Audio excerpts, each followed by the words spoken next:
It's been a year since I put out this Changing World Order, which showed these long-term cycles and the short-term cycles, and pretty much things have transpired along that arc.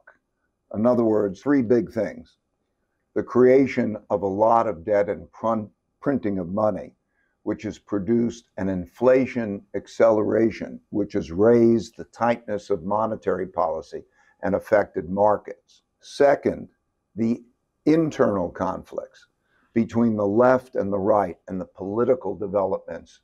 And that has to do with social impacts and all of that arguing and that division. And we're seeing it reflected in the politics.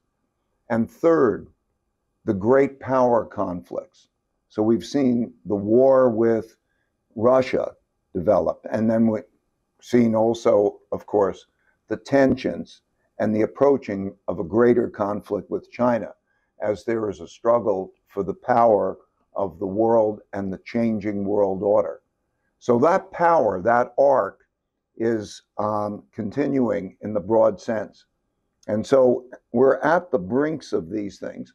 And as we watch them, some things maybe are a little bit better. Some things are a little bit worse. When I described it, I said, there's a 30% chance of some type of internal civil war. 30% chance meaning that there's a conflict that maybe you don't follow the rules. 30% chance. I'd say there's a 35% chance now, roughly speaking. That doesn't mean it's likely, but you can see that we're on the brink of that. You can also see that in terms of the internal conflict, reflected in a number of things, that we are right at the brink. And the same is true for the international wars. We're right at the brink. That doesn't mean that we're going over the brink, but it means that those things are driving everything. They're driving how the economy is working. They're driving how the markets are working.